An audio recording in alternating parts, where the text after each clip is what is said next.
ನಮಸ್ಕಾರ ರೈತ ಸ್ನೇಹಿತರೆ, ಇಂದು ನಿಮಗೆ ಅತ್ಯಂತ ಅದ್ಭುತವಾದ ಯೋಜನೆಯನ್ನು ಕೂಡ ನಾನು ಇವತ್ತು ನಿಮಗೆ ತಿಳಿಸ್ತಾ ಇದ್ದೇನೆ. ಇಲ್ಲಿ ಬೆಳೆ ಪರಿಹಾರ ಹಣವು ಯಾವ ಜಿಲ್ಲೆಗೆ ಇಂದು ಸಿಗ್ತಾ ಇದೆ ಎನ್ನುವ ಒಂದು ಮಾಹಿತಿಯ ಜೊತೆಗೆ ಎರಡು ಭರ್ಜರಿ ಗುಡ್ ನ್ಯೂಸ್ ಅನ್ನು ಕೂಡ ನಾನು ಇವತ್ತು ನಿಮಗೆ ತಿಳಿಸ್ತಾ ಇದ್ದೇನೆ. ಸ್ನೇಹಿತರೆ, ಇಲ್ಲಿ ಎರಡು ಭರ್ಜರಿ ಗುಡ್ ನ್ಯೂಸ್ ಯಾವುವು ಮತ್ತು ಬೆಳೆ ಪರಿಹಾರ ಹಣದ ಜಿಲ್ಲೆ ಲಿಸ್ಟ್ ಕೂಡ ಇಲ್ಲಿದೆ ಮತ್ತು ಎಷ್ಟು ಹಣ ನಿಮ್ಮ ಖಾತೆಗೆ ಜಮಾವಾಗ್ತಾ ಇದೆ ಈ ಒಂದು ಬೆಳೆ ಪರಿಹಾರ ಹಣದಲ್ಲಿ ಎನ್ನುವ ಮಾಹಿತಿಯನ್ನು ಕೂಡ ನಾನು ಇವತ್ತು ನಿಮಗೆ ತಿಳಿಸ್ತಾ ಇದ್ದೇನೆ. ಈ ಒಂದು ಮಾಹಿತಿ ಅತಿ ಮುಖ್ಯವಾಗಿದೆ. ಪ್ರತಿ ರೈತರು ಕೂಡ ಕೊನೆವರೆಗೂ ನೋಡಿ, ಯಾವುದೇ ಕಾರಣಕ್ಕೂ ಸ್ಕಿಪ್ ಮಾಡಬೇಡಿ ಅಂತ ಕೂಡ ನಾನು ತಿಳಿಸ್ತಾ ಇದ್ದೇನೆ. ಸ್ನೇಹಿತರೆ, ಇಲ್ಲಿ ಬೆಳೆ ಪರಿಹಾರ ಹಣವು ಯಾವ ಜಿಲ್ಲೆಗೆ ಬರ್ತಾ ಇದೆ ಅಂತ ನೋಡೋಕ್ಕಿಂತ ಮೊದಲು ಇಲ್ಲಿ ಕಾಡು ಪ್ರಾಣಿಗಳಿಂದ ಬೆಳೆ ಹಾನಿಯಾದರೂ ಕೂಡ ಇಲ್ಲಿ ಬಂಪರ್ ಗಿಫ್ಟ್ ನಿಮ್ಗಾಗಿ ನೀಡಲಾಗ್ತಾ ಇದೆ.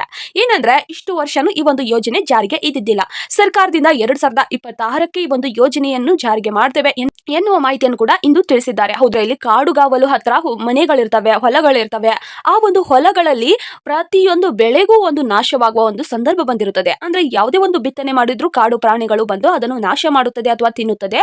ಆ ರೀತಿ ಮಾಡಿದ್ರೆ ಈಗ ಸರ್ಕಾರದಿಂದ ಬೆಳೆ ವಿಮೆಯನ್ನು ಕೂಡ ನೀಡ್ತಾ ಇದೆ. ಹೌದು ಸ್ನೇಹಿತರೆ, ಈ ರೀತಿ ಯಾವ ಒಂದು ಅವಕಾಶವನ್ನು ಕಲ್ಪಿಸಿದ್ದಿಲ್ಲ. ಆದ್ರೆ ಈ ಒಂದು ವರ್ಷದಲ್ಲಿ ಈ ಹೊಸ ಗುಡ್ ನ್ಯೂಸ್ ಅನ್ನು ಕೂಡ ಸರ್ಕಾರದಿಂದ ನೀಡಲಾಗ್ತಾ ಇದೆ. 2026ರ ಖರೀಫ್ ಸೀಸನ್ ನಲ್ಲಿ ಪ್ರಧಾನಮಂತ್ರಿ ಫಸಲ ಬಿಮಾ ಯೋಜನೆ ಅಡಿಯಲ್ಲಿ ಕಾಡು ಪ್ರಾಣಿಯಿಂದ ದಾಳಿ ಮಾಡಿದ ಬೆಳೆಗೆ ವಿಮೆಯನ್ನು ಕೂಡ ನೀಡ್ತೇವೆ ಅಂತ ಕೂಡ ತಿಳಿಸಲಾಗಿದೆ. ಯಾವ ಪ್ರಾಣಿಗಳು ಅಂತ ನೋಡೋದಾದ್ರೆ, ಕಾಡಾನೆ, ಕಾಡು ಹಂದಿ ಇರ್ತಾವಲ್ವಾ, ಅವು ಮತ್ತು ಜಿಂಕೆ ಮತ್ತು ಕಾಡು ನಾಯಿ ಮತ್ತು ಕಾಡು ಒಂದು ಯಾವುದೇ ಒಂದು ಪ್ರಾಣಿ ಕೂಡ ಹಾನಿ ಮಾಡಿದ್ರು ಕೂಡ ಈ ಒಂದು ಯೋಜನೆ ನಿಮ್ಗೆ ಸಿಗುತ್ತದೆ ಮತ್ತು ನಿಮ್ಮ ಒಂದು ಬೆಳೆ ನಾಶವಾಗಿರ್ತದಲ್ಲ, ಆ ಒಂದು ಬೆಳೆಯ ಹಣವನ್ನು ಕೂಡ ಸರ್ಕಾರದಿಂದ ವಿಮೆ ಮೂಲಕ ನಿಮ್ಗೆ ನೀಡಲಾಗುತ್ತದೆ ಅಂತ ಕೂಡ ತಿಳಿಸಲಾಗಿದೆ. ಸ್ನೇಹಿತರೆ, ಎರಡನೇ ಭರ್ಜರಿ ಗುಡ್ ನ್ಯೂಸ್ ಯಾವುವು ಅಂತ ನೋಡೋಕ್ಕಿಂತ ಮೊದಲು ನೀವೇನಾದ್ರೂ ಮೊದಲನೇ ಬಾರಿಗೆ ನಮ್ಮ ಚಾನಲ್ಗೆ ಭೇಟಿ ನೀಡಿದ್ರೆ ಹಾಗೂ ಯಾರು ಕೂಡ ಇನ್ನೂ ಸಬ್ಸ್ಕ್ರೈಬ್ ಆಗದಿದ್ದರೆ ಈ ಕೆಳಗಡೆ ಕಾಣುವ ಸಬ್ಸ್ಕ್ರೈಬ್ ಬಟನ್ ಮೇಲೆ ಕ್ಲಿಕ್ ಮಾಡಿಬಿಟ್ಟು ಪ್ರತಿಯೊಬ್ಬರು ಕೂಡ ಸಬ್ಸ್ಕ್ರೈಬ್ ಮಾಡ್ಕೊಳ್ಳಿ. ಹಾಗೆ ಯಾರೆಲ್ಲ ಈ ಒಂದು ವಿಡಿಯೋನ ನೋಡ್ತಾ ಇದ್ದೀರೋ ಒಂದೇ ಒಂದು ತಪ್ಪದೆ ಲೈಕ್ ಅನ್ಕೊಟ್ಟು ಈ ಒಂದು ವಿಡಿಯೋನ ಶೇರ್ ಮಾಡಿ. ಸ್ನೇಹಿತರಲ್ಲಿ ಎರಡನೇ ಭರ್ಜರಿ ಗುಡ್ ನ್ಯೂಸ್ ಯಾವುದು ಅಂತ ನೋಡ್ಬಿಡೋಣ. ಸ್ನೇಹಿತರಲ್ಲಿ ಎರಡನೇ ಭರ್ಜರಿ ಗುಡ್ ನ್ಯೂಸ್ ಯಾವುದು ಅಂತ ನೋಡೋದಾದ್ರೆ, ಈ ಶ್ರಮ್ ಕಾರ್ಡ್. ಹೌದು, ಈ ಶ್ರಮ್ ಕಾರ್ಡ್ ನಲ್ಲಿ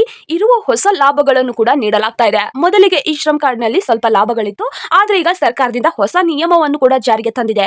ಈ ಶ್ರಮ್ ಕಾರ್ಡ್ ನಿಮ್ಮ ಬಳಿ ಇದ್ರೆ ನಿಮ್ಗೆ ಒಂದು ಹೊಸ ಒಂದು ಲಾಭವಿದ್ದಂತೆ ಅಂತ ಕೂಡ ತಿಳಿಸಲಾಗಿದೆ.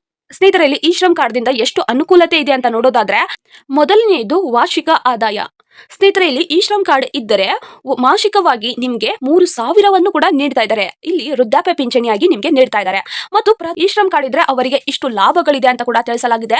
ಕಾರ್ಮಿಕರಿಗೆ ಈ ಒಂದು ಈ ಶ್ರಮ್ ಕಾರ್ಡ್ ಇದ್ರೆ ಈ 55ರಿಂದ 100 ರೂಪಾಯಿಯನ್ನು ಕೂಡ ನೀಡ್ತಾ ಇದ್ದಾರೆ ಮತ್ತು 60 ವರ್ಷದ ನಂತರ 3,000ವನ್ನು ಕೂಡ ನೀಡ್ತಾ ಇದ್ದಾರೆ. ಕಾರ್ಮಿಕರಿಗೆ ಒಂದು ಅವಕಾಶವನ್ನು ಕಲ್ಪಿಸಲಾಗಿದೆ ಮತ್ತು ಯೋಜನೆಯಲ್ಲಿ ನೀಡ್ತಾ ಇದ್ದಾರೆ. ಈ ಒಂದು ಈ ಶ್ರಮ್ ಕಾರ್ಡ್ ನಲ್ಲಿ ಉದ್ಯೋಗ ಅವಕಾಶಗಳು ಯಾವ ರೀತಿ ಇದಾವೆ ಅಂದ್ರೆ, ನಿಮ್ಗೆ ಯಾವುದೇ ಒಂದು ಯೋಜನೆಗೆ, ನಿಮ್ಗೆ ಯಾವುದೇ ಒಂದು ಉದ್ಯೋಗಕ್ಕೆ ತರಬೇತಿ ಬೇಕಂದ್ರೂ ಕೂಡ ಇಲ್ಲಿ ತರಬೇತಿಯನ್ನು ಕೂಡ ನೀಡ್ತಾ ಇದ್ದಾರೆ ಮತ್ತು ಉದ್ಯೋಗ ಮೇಳಕ್ಕೆ ಅವಕಾಶವನ್ನು ಕಲ್ಪಿಸಿದ್ದಾರೆ. ಹೊಸ ಅವಕಾಶವನ್ನು ಪ್ರತಿ ಒಂದು ಈ ಶ್ರಮ್ ಕಾರ್ಡ್ ಇದ್ದವರಿಗೂ ಕೂಡ ಲಭಿಸಿದ್ದಾರೆ ಮತ್ತು ಇವೆಲ್ಲವೂ ಕೂಡ ಈ ಶ್ರಮ್ ಕಾರ್ಡ್ ಇಂದ ಲಭ್ಯವಾಗುವ ಒಂದು ಐಡಿಯಾ ಆಗಿದೆ. ಪ್ರತಿಯೊಬ್ಬರಿಗೂ ಕೂಡ ಒಂದು ಅವಕಾಶವನ್ನು ಕಲ್ಪಿಸಲಾಗಿದೆ ಮತ್ತು ಈ ಒಂದು ಈ ಶ್ರಮ್ ಕಾರ್ಡ್ ನಲ್ಲಿ 22 ಭಾಷೆಗಳಲ್ಲಿ ಸೇವೆ ಇದೆ. ನಿಮ್ದು ಯಾವುದೇ ಒಂದು ಭಾಷೆ ಆಗಿದ್ರು ಕೂಡ ಈ ಒಂದು ಅವಕಾಶವನ್ನು ನಿಮ್ಗೆ ಕಲ್ಪಿಸಲಾಗಿದೆ. ಈ ಶ್ರಮ್ ಕಾರ್ಡ್ ಅನ್ನು ಕೂಡ ನಿಮ್ಗೆ ನೀಡಲಾಗ್ತಾ ಇದೆ. ಪ್ರತಿ ಜನರು ಕೂಡ ಈ ಒಂದು ಈ ಶ್ರಮ್ ಕಾರ್ಡ್ ನಿಂದ ನಿಮ್ಗೆ ಒಳ್ಳೆ ಅವಕಾಶವನ್ನು ಕಲ್ಪಿಸಲಾಗಿದೆ. ಮತ್ತು ಇನ್ನೊಂದು ಒಂದು ಈ ಶ್ರಮ್ ಕಾರ್ಡ್ ನಿಂದ ಏನು ಲಾಭವಿದೆ ಅಂತ ನೋಡೋದಾದ್ರೆ, ಏನಾದ್ರೂ ಅಪಘಾತವಾಯಿತು ಅಂದ್ರೆ ಅಪಘಾತಕ್ಕೆ ವಿಮೆಯನ್ನು ಕೂಡ ನೀಡಲಾಗ್ತಾ ಇದೆ. ಈ ಶ್ರಮ್ ಕಾರ್ಡ್ ನಿಂದ 2 ಲಕ್ಷದವರೆಗೂ ಕೂಡ ಅವಕಾಶವಿದೆ.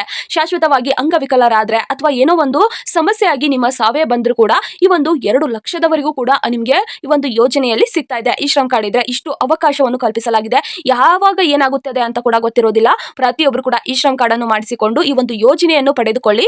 ಪ್ರತಿ ಜನರಿಗೂ ಕೂಡ ಒಂದು ಈ ಶ್ರಮ್ ಕಾರ್ಡ್ ನಿಂದ ಒಳ್ಳೆ ಅವಕಾಶವಾಗುವಂತದ್ದು. ಸ್ನೇಹಿತರೆ, ಇಲ್ಲಿ ಬೆಳೆ ಪರಿಹಾರ ಹಣ ಯಾವ ಜಿಲ್ಲೆಗೆ ಇಂದು ಜಮಾವಾಗ್ತಾ ಇದೆ ಅಂತ ನೋಡ್ಬಿಡೋಣ. ಈ ಒಂದು ವಿಡಿಯೋ ತುಂಬಾನೇ ಇಂಪಾರ್ಟೆಂಟ್ ಆಗಿದೆ. ಪ್ರತಿಯೊಬ್ಬರು ಕೂಡ ಕೊನೆವರೆಗೂ ನೋಡಿ, ಯಾವುದೇ ಕಾರಣಕ್ಕೂ ಸ್ಕಿಪ್ ಮಾಡಿ ನೋಡಬೇಡಿ. ಸ್ಕಿಪ್ ಮಾಡಿ ನೋಡೋದ್ರಿಂದ ಈ ಒಂದು ಮಾಹಿತಿ ನಿಮಗೆ ಖಂಡಿತವಾಗಿ ಅರ್ಥವಾಗುವುದಿಲ್ಲ. ಸ್ನೇಹಿತರೆ, ಬೆಳೆ ಪರಿಹಾರ ಹಣ 17 ಜಿಲ್ಲೆಯ ರೈತರಿಗೆ ಯಾವ ರೀತಿ ಹೋಗ್ತಾ ಇದೆ ಅಂತ ನೋಡೋದಾದ್ರೆ, ಪ್ರಸ್ತುತ ಮಳೆ ಪರಿಹಾರದಿಂದ ಈ ಒಂದು 17 ಜಿಲ್ಲೆಯ ರೈತರಿಗೆ ವರದಿಯನ್ನು ಕೂಡ ಸೂಚಿಸಲಾಗ್ತಾ ಇದೆ. ನಷ್ಟ ಪ್ರಮಾಣ ಮತ್ತು ಸರ್ಕಾರದ ವರದಿ ಆಧಾರದ ಮೇಲೆ ಈ ಒಂದು ಜಿಲ್ಲೆಗಳನ್ನು ಸೇರ್ಪಡೆ ಮಾಡಲಾಗ್ತಾ ಇದೆ. 17 ಜಿಲ್ಲೆಯ ರೈತರಿಗೆ ಒಂದು ಹಣ ಜಮಾವಾಗ್ತಾ ಇದೆ ಅಂತ ಕೂಡ ತಿಳಿಸಲಾಗಿದೆ. ಏನಿಲ್ಲ ಅಂದ್ರೂ ಒಂದು 2 ವಾರವಾಯಿತು ಈ ಒಂದು 17 ಜಿಲ್ಲೆ ಲಿಸ್ಟ್ ಅನ್ನು ಕೂಡ ಬಿಟ್ಟು. ಆದ್ರೂ ಕೂಡ ಈ ಒಂದು ಹಣ ಯಾಕೆ ತಡವಾಗ್ತಾ ಇದೆ ಅಂತ ಕೂಡ ನೋಡೋಣ. ಸ್ನೇಹಿತರಲ್ಲಿ, ಮೊದಲಿಗೆ ಒಂದು 17 ಜಿಲ್ಲೆಯ ಲಿಸ್ಟ್ ಅನ್ನು ಕೂಡ ನಾನು ಇವತ್ತು ನಿಮಗೆ ತಿಳಿಸ್ತಾ ಇದ್ದೇನೆ. ಬಳ್ಳಾರಿ ಜಿಲ್ಲೆ ಮತ್ತು ಕಲಬುರಗಿ ಜಿಲ್ಲೆ, ರಾಯಚೂರು ಜಿಲ್ಲೆ, ಬಾಗಲಕೋಟೆ ಜಿಲ್ಲೆ, ವಿಜಯಪುರ ಜಿಲ್ಲೆ, ಯಾದಗಿರಿ, ಧಾರವಾಡ, ಹಾವೇರಿ ಜಿಲ್ಲೆ ಮತ್ತು ಕೊಪ್ಪಳ ಜಿಲ್ಲೆ, ಕೊಡಗು ಜಿಲ್ಲೆ, ಮೈಸೂರು ಜಿಲ್ಲೆ ಮತ್ತು ಉತ್ತರ ಕನ್ನಡ ಜಿಲ್ಲೆ, ಉಡುಪಿ ಜಿಲ್ಲೆ, ದಕ್ಷಿಣ ಕನ್ನಡ ಜಿಲ್ಲೆ, ಚಿಕ್ಕಮಗಳೂರು ಜಿಲ್ಲೆ ಮತ್ತು ಬೆಳಗಾವಿ ಜಿಲ್ಲೆಗೆ. ಹೌದು ಸ್ನೇಹಿತರೆ, ಈ ಒಂದು 17 ಜಿಲ್ಲೆಗೆ 2 ವಾರವಾಯಿತು ಈ ಒಂದು ಜಿಲ್ಲೆ ಲಿಸ್ಟ್ ಅನ್ನು ಬಿಟ್ಟು. ಆದ್ರೆ ಯಾಕೆ ಈ ಒಂದು ಹಣ ತಡವಾಗ್ತಾ ಇದೆ ಅಂತ ನೋಡೋದಾದ್ರೆ, ಪ್ರತಿ ರೈತರಿಗೂ ಈ ಒಂದು ಹಣವನ್ನು ಕಲ್ಪಿಸಲಾಗ್ತಾ ಇದೆ. ಇಲ್ಲಿ ಸರ್ಕಾರದಿಂದ ಹಣವನ್ನು ಕೂಡ ನೀಡ್ತಾ ಇದ್ದಾರೆ. 2,000 ಕೋಟಿ ಹಣವನ್ನು ಕೂಡ ಇಲ್ಲಿ ಬೆಳೆ ಪರಿಹಾರಕ್ಕೆ ಬಿಡುಗಡೆ ಮಾಡಿದ್ದಾರೆ. ಪ್ರತಿ ರೈತರಿಗೂ ಈ ಒಂದು ಹಣ ಬರ್ತಾ ಇದೆ. ಆದರೆ ಬ್ಯಾಂಕ್ ಅಕೌಂಟ್ಗೆ ಯಾಕೆ ಇನ್ನೂ ಬರ್ತಾ ಇಲ್ಲ ಅನ್ನುವ ಒಂದು ಪ್ರಶ್ನೆ ಬಹಳಷ್ಟು ಜನರಲ್ಲಿ ಕಾಡ್ತಾ ಇದೆ. ಯಾಕೆ ಅಂತ ನೋಡೋದಾದ್ರೆ, ನಿಮ್ಮ KYC ಆಗ್ಲಿಲ್ಲ ಅಂದ್ರೆ ಅಥವಾ ನೀವು ಈ ಒಂದು ಸರ್ವೆಯನ್ನು ಮಾಡಿಸ್ಲಿಲ್ಲ ಅಂದ್ರೆ ಈ ಒಂದು ಹಣ ನಿಮ್ಗೆ ಖಾತೆಗೆ ಬರೋದಿಲ್ಲ ಅಂತ ಕೂಡ ತಿಳಿಸಲಾಗಿದೆ. ಯಾವ ರೀತಿ ಅಂತ ನೋಡೋದಾದ್ರೆ 33% ಹೆಚ್ಚು ಬೆಳೆ ನಿಮ್ದು ಹಾನಿಯಾಗಿರ್ಬೇಕು. ಹಾಗಿದ್ರೆ ಮಾತ್ರ ಈ ಒಂದು ಯೋಜನೆ ನಿಮ್ಗೆ ಸಿಗ್ತಾ ಇದೆ. ಪಹಣಿ ದಾಖಲೆ ಸರಿಯಾಗಿರ್ಬೇಕು, ಅಂದ್ರೆ ನಿಮ್ಮ ಭೂಮಿ ದಾಖಲೆ ಸರಿಯಾಗಿರ್ಬೇಕು, ಒಂದು ಅಕ್ಷರವೂ ಮಿಸ್ಟೇಕ್ ಆಗಿರಬಾರ್ದು ಅಂತ ಕೂಡ ತಿಳಿಸಲಾಗಿದೆ. ಏಕೆಂದ್ರೆ ನೀವು ಅರ್ಜಿ ಹಾಕಿದ ಬಳಿಕ ಏನಾದ್ರೂ ತಪ್ಪು ಸರಿಯನ್ನು ಕೂಡ ನೀವು ಮಿಸ್ಟೇಕ್ ಆಗಿ ಮಾಡಿಸಿದ್ರೆ ಈ ಒಂದು ಹಣವು ನಿಮ್ಮ ಖಾತೆಗೆ ಬರೋದಿಲ್ಲ ಅಂತ ಕೂಡ ತಿಳಿಸಲಾಗಿದೆ. ಪ್ರತಿಯೊಬ್ಬರು ಕೂಡ ಈ ಒಂದು KYC ಮಾಡಿಸ್ಕೊಳ್ಳಿ ಮತ್ತು ನಿಮ್ಮ ಬ್ಯಾಂಕ್ ಅಕೌಂಟ್ ಅನ್ನು ಕೂಡ ಚಾಲ್ತಿಯಲ್ಲಿ ಇಟ್ಕೊಳ್ಳಿ. ಹಣವನ್ನು ಸೇರ್ಪಡೆ ಮಾಡ್ತಾ ಇರಬೇಕು ಅಥವಾ ಹಣವನ್ನು ತೆಗೆಸ್ಕೊಂತಾ ಇರಬೇಕು. ಹಾಗಿದ್ರೆ ಮಾತ್ರ ನಿಮ್ಮ ಅಕೌಂಟ್ ಚಾಲ್ತಿಯಲ್ಲಿರುತ್ತದೆ. ಈ ಒಂದು ಅಕೌಂಟ್ ಏನಾದ್ರೂ ಚಾಲ್ತಿಯಲ್ಲಿಲ್ಲ ಅಂದ್ರೆ ಯಾವುದೇ ಕಾರಣಕ್ಕೂ ಹಣ ನಿಮ್ಮ ಖಾತೆಗೆ ಬರೋದಿಲ್ಲ. 6 ತಿಂಗಳಾಯ್ತು ಅಥವಾ 7 ತಿಂಗಳಾಯ್ತು ಅಂದ್ರೆ ನಿಮ್ಮ ಅಕೌಂಟ್ ಚಾಲ್ತಿಯಲ್ಲಿರುವುದಿಲ್ಲ. ಅದಕ್ಕೋಸ್ಕರ ಈ ಒಂದು ಅಕೌಂಟ್ ಚಾಲ್ತಿಯಲ್ಲಿ ಇದೆಯಾ ಇಲ್ವಾ ಅಂತ ಕೂಡ ಚೆಕ್ ಮಾಡಿಸ್ಕೊಂಡ್ಬಿಡಿ. ಮತ್ತು ನಿಮ್ಮ ಆಧಾರ್ ಕಾರ್ಡ್ ನಲ್ಲಿ ಇರುವ ಫೋನ್ ನಂಬರ್ ಕೂಡ ಆಕ್ಟಿವ್ ಆಗಿರ್ಬೇಕು ಅಂತ ಕೂಡ ತಿಳಿಸಲಾಗಿದೆ. ಪ್ರತಿಯೊಬ್ಬರಿಗೂ ಕೂಡ ಈ ಒಂದು ಹಣ ಬಂದೇ ಬರುವಂತದ್ದು, ಆದ್ರೆ ಪ್ರತಿಯೊಬ್ಬರ ಡಾಕ್ಯುಮೆಂಟ್ಸ್ ಕೂಡ ಸರಿಯಾಗಿರ್ಬೇಕು ಅಂತ ಕೂಡ ತಿಳಿಸಲಾಗಿದೆ. ಈ ಒಂದು ಹಣವು ನೀರಾವರಿ ಬೆಳೆಗೆ ಕೂಡ ಇಲ್ಲಿ 25,000 ಸಿಗ್ತಾ ಇದೆ ಮತ್ತು ಒಣ ಭೂಮಿ ಪ್ರದೇಶಕ್ಕೂ ಕೂಡ ಇಲ್ಲಿ 18,000 ಸಿಗ್ತಾ ಇದೆ ಮತ್ತು ದೀರ್ಘಾವಧಿ ಬೆಳೆಗೂ ಅಂದ್ರೆ ತೋಟಗಾರಿಕೆ ಬೆಳೆಗೆ 31,000 ಸಿಗ್ತಾ ಇದೆ.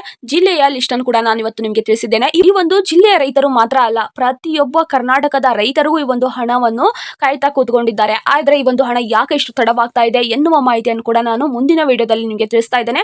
ಈ ಒಂದು ಡಾಕ್ಯುಮೆಂಟ್ಸ್ ನೀವು ಸರಿಯಾಗಿರ್ಬೇಕು ಮತ್ತು ಪ್ರತಿಯೊಬ್ಬರು ಕೂಡ ನಿಮ್ಮ ಅರ್ಜಿ ಸರಿಯಾಗಿದೆಯಾ ಇಲ್ವಾ ಅಂತ ಕೂಡ ನೀವು ಚೆಕ್ ಮಾಡ್ಕೋಬೇಕು. ಆಗಿದ್ರೆ ಮಾತ್ರ ಈ ಒಂದು ಹಣ ನಿಮ್ಮ ಖಾತೆಗೆ ಬರುವಂತದ್ದು. ಯಾವುದೇ ಒಂದು ತಪ್ಪಿಲ್ಲ ಅಂದ್ರೆ ನಿಮ್ಮ ಡಾಕ್ಯುಮೆಂಟ್ಸ್ ಅಲ್ಲಿ ಖಂಡಿತವಾಗಿ ಒಂದು ಹಣ ಬಂದೇ ಬರುತ್ತದೆ.